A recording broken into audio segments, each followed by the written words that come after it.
Pessoal da torcida tricolor, o São Paulo veio ao Morumbi enfrentar o Atlético Paranaense, precisando da vitória para a briga pelo G6 ali. A briga do São Paulo era pelo G6. Em mais uma atuação horrorosa, o São Paulo conseguiu perder o jogo. E agora está numa situação muito difícil, porque o Internacional venceu hoje, está encostado. O Corinthians empatou ontem com o Palmeiras, está encostado, os dois se enfrentam na próxima rodada. O Grêmio ainda vai jogar, já está na nossa frente. Então a situação do São Paulo é muito complicada, porque quem está embaixo está vencendo e o São Paulo não consegue apresentar nada. Assim, voltou aquele DNA do fracasso. São Paulo não consegue cumprir os objetivos que tem. Fez um primeiro tempo ruim, fez um segundo tempo pior ainda. O Pablo perdeu um gol que não pode, o Gabriel já vai falar disso. E o Thiago Volpi acabou falhando no fim do jogo, já no último minuto, um chute que ele foi tentar segurar. Ele assumiu a culpa, ele falou, o futebol é coletivo, mas uma falha individual minha, o São Paulo acabou com a derrota. O Thiago Volpi, eu só quero fazer esse à parte, muita gente já revoltada, talvez traumatizada pelos péssimos goleiros que passaram aqui depois da aposentadoria do Rogério Ceni, muita gente traumatizada, falando, é frangueiro, não serve.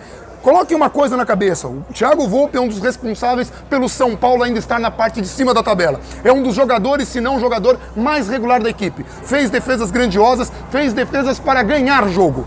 Hoje ele falhou, hoje ele foi mal no último lance do jogo. Não existe goleiro que não falha. Rogério Ceni, que é o maior ídolo da história do São Paulo e um dos maiores goleiros da história do futebol, falhou em final de Libertadores. Goleiro falha, zagueiro falha, atacante falha. O que não pode é ser constante, como era nos sucessores do Rogério Ceni até então. Então essa é a parte que eu vou fazer. Situação do São Paulo é muito difícil. O que você viu hoje no jogo, Gabriel? Cara, eu discordo com veemência do primeiro tempo ruim, cara. Eu gostei do primeiro tempo. Eu achei um bom primeiro tempo, eu achei bom. O São Paulo teve a chance que o Pablo não pode perder nunca, jamais.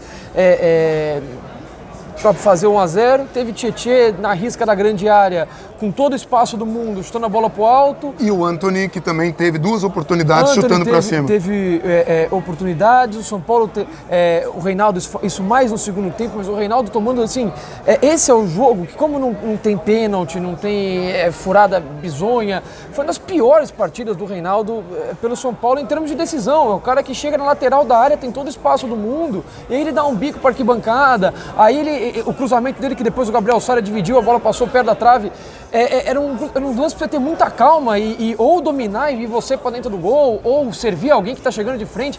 O São Paulo teve chances mais que suficientes para vencer o jogo. Jogou melhor do que jogou contra o Fluminense. O primeiro tempo de São Paulo foi muito melhor do que... Não significa que tenha sido excelente, mas o primeiro tempo ele foi bom. Ponto. Você viu uma intensidade maior, por exemplo, do Tietê. Você pega, por exemplo, o Tietê no jogo contra o Fluminense, no jogo de hoje. Hoje o Tietê já foi melhor, o Jusilei fez uma partida muito boa. Quando saiu, o São Paulo sentiu por um tempo ali a perda do meio do campo. Enfim, o São Paulo criou oportunidades suficientes. Não foi um jogo excelente, mas depois de quinta-feira, e pegando um time que é muito mais organizado que o nosso, ainda que o treinador tenha saído, não vai destruir o trabalho do treinador em 2 jogos. E isso que a gente falou no último jogo. São Paulo fez um jogo ruim contra o Atlético, que é um time... Contra o Fluminense, que é um time ruim, que perdeu hoje de 2-0 do Inter. Vai ter mais dificuldades... 2-1. Que vai ter mais dificuldades contra o Atlético. O primeiro tempo, eu falo que foi ruim justamente pelos gols que perdeu, não pelo posicionamento, tudo. Pegando o nosso contexto do jogo de quinta-feira, o primeiro tempo de hoje ele foi bom e ele foi completamente aceitável. Mas não fez um gol, mas não criou.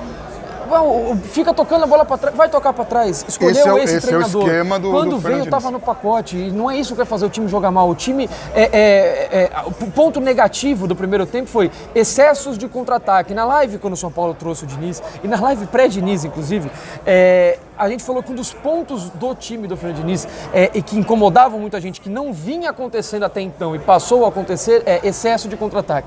Hoje o São Paulo tomou muitos contra-ataques no primeiro tempo que não se tornaram chances de gol. Algumas assim, porque o Thiago Volpi saiu bem e conseguiu antecipar. Outras porque o Bruno Alves estava até, Bruno Alves uma leitura de jogo muito boa, mas não viraram chances de gol. O Atlético Paranaense deu um chute a gol certo, o lance do gol. O lance do gol, ele tem a falha do Volpi, que é um pecado, assim, é absurdo, cara. Qualquer jogador podia falhar, menos o melhor jogador do São Paulo no ano. Não podia. O Volpi é o melhor jogador do São Paulo no ano. É um pecado que no jogo que a gente pecou em finalização, a gente perca porque o goleiro toma um frangaço. Que ele foi segurar a bola. O lance do gol do Atlético, ele se origina numa bola parada do São Paulo, se não me engano, um escanteio. O Hernanes bate o escanteio. Na mão do goleiro. Na mão do goleiro. O Santos, que pegou a bola, Ele pega a bola, ele acalma o jogo, ele bate a bola no chão, ele vai até o bico da área, ele bate a bola no chão de novo, ele olha pra frente, ele usa uns 28 mil segundos. E aí ele dá um bicão pra frente. Nesse bicão pra frente, quem disputa a bola com o jogador do Atlético é o Gabriel Sara. Não pode. Isso é um erro de recomposição tão grave quanto os contra-ataques do primeiro tempo. Isso é um reflexo. O Santos demorou 1 ano para chutar a bola para frente. Já era para que o jogador mais avançado do Atlético Paranaense tivesse a companhia ou de Arboleda ou de Bruno Alves. Não podia estar o Gabriel Sara lá, nunca. O Gabriel Sara não ganha a bola vai para a linha de fundo, que termina na finalização do Marcelo Cirino. Isso é um erro inadmissível. Eu não sei se isso é um erro do treinador, eu não sei se isso é um erro do cara que não voltou, do jogador voltou desligado, tá cansado, mas não podia o tempo. Não é que o goleiro pegou a bola e ligou um contra-ataque rápido, não foi. Isso é um erro gravíssimo. Foi demorado. O Atlético estava segurando, o empate estava até aquele momento bom pro Atlético. Para eles. E vamos dizer, Daniel Alves na lateral, que a galera fala, Daniel Alves vai funcionar na lateral em times organizados, em times que você tem uma cobertura. Daniel Alves, muitos dos cruzamentos que você cita foram do lado que o Daniel Alves não tem condição de marcar, ainda que ele tenha ido bem em muitos lances. Ele foi muito bem ofensivamente, conseguiu fazer algumas coberturas, ainda que eu me incomode com o São Paulo, isso me incomoda, fazer algumas jogadas de efeito quando o jogo ainda não está decidido, é muito toquinho de calcanhar, ajeitadinha, para um time que precisa de entrega, para um time, porque muitos torcedores acham que falta raça. Não faltou raça pro Igor Gomes, não faltou raça pro Tietchan, não falta raça. O que falta é organização, o que atrapalha o São Paulo é começar o trabalho com um técnico que é uma incógnita, e a gente vai repetir aqui uma coisa que a gente falou quando o Fernando Diniz foi contratado. A gente não queria trazer o Fernando Diniz porque a gente achava que isso era o que ia acontecer. Até então, o começo do trabalho dele foi surpreendente. Isso que eu quero dizer é o seguinte, é um São Paulo que está se achando, tentando achar um jeito de jogar e que corre muitos riscos em contra-ataques. Esse gol nem pode se chamar de contra-ataque. O gol que o São Paulo tomou foi uma falha, foi um erro de recomposição. O goleiro demora meia hora a bater pra frente e o outro, enfim. Pois é. Sobre o Daniel Alves, assim, ele fez um jogo muito ruim. Mais um jogo muito ruim do Daniel Alves. Ainda assim, no primeiro tempo, eu achei ele mais ligado do que em outras partidas. Eu achei ele mais, não sei se é dinâmico a palavra, mas teve isso. No primeiro tempo, o São Paulo teve poucas figuras que fizeram uma partida ruim individualmente. Não foi. No primeiro tempo, o São Paulo não foi ruim. No primeiro tempo, o São Paulo foi muito aceitável. O São Paulo faz aceitável, não foi um grande primeiro tempo. É que o segundo tempo, a queda foi muito grande. O segundo tempo caiu muito e o time peca em finalização. Dentro do São Paulo, o Antony, ainda com a questão da objetividade dele, você coloca um Jusilei, e aí é um outro ponto que casa com o Antony. Você coloca um Jusilei, qual que é a grande diferença do Jusilei pro Luan? A bola longa. Em vários momentos, o São Paulo está trocando a bola ali próximo ao Reinaldo no campo de defesa. O Antony está aberto totalmente na linha lateral e com um espaço de distância para o lateral adversário. Essa bola não chega no Antony. Rápido.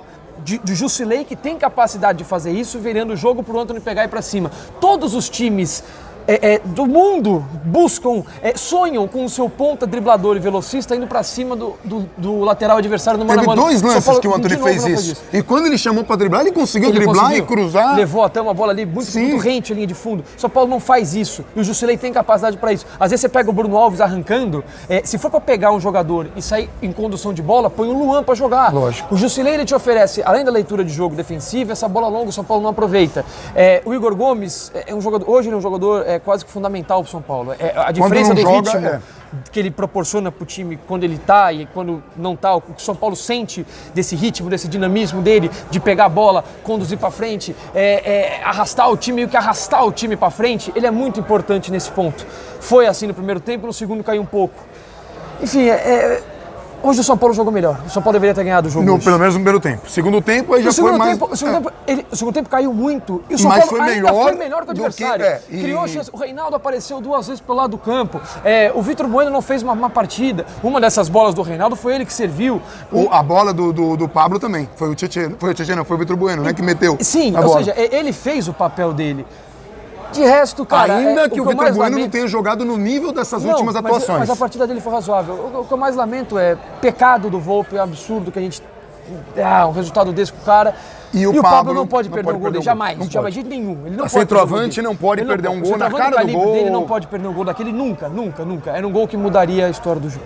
Ainda mais no momento em que o São Paulo já era melhor. Então agora a situação de São Paulo é dificílima, vai enfrentar o Santos na Vila na próxima rodada com um favoritismo muito grande do Santos. Vai ter aí pouco mais de uma semana, né? O jogo é menos de uma semana para treinar, para o Fernando Diniz conseguir alguma coisa. Já existe pressão em cima do Fernando Diniz, porque o São Paulo é uma bagunça. Então eu não consigo nem cravar se o Fernando Diniz é o técnico do ano que vem. Não consigo cravar que o Fernando Diniz é o técnico do ano que vem, porque o São Paulo é amador. Agora, gente, culpa não é do Thiago Volpe, culpa não é do Pablo, culpa é de uma administração amadora, uma administração, assim, vexaminosa do São Paulo, que a única coisa que fazia até então de bom e elogiável era a gestão financeira, e agora nem isso. Não tem nada. Vai na conta da diretoria, e se não classificar para a Libertadores, porque tem muito comentário, gente, é melhor nem classificar para não ir. Precisa classificar, porque se não classificar, o que o São Paulo perde de dinheiro por não classificar, perde de possibilidade de investidor, e o São Paulo está correndo atrás disso, será trágico. O São Paulo vai ter que vender o time inteiro, a gente pode entrar numa pindaíba e não sair mais. Então a gente precisa classificar, a gente precisa. Classificar ponto, além do dinheiro, tem que ir para fora que é isso, enfim. Entra no seu Nós vamos agora para a zona mista, que vai sair amanhã ao meio-dia.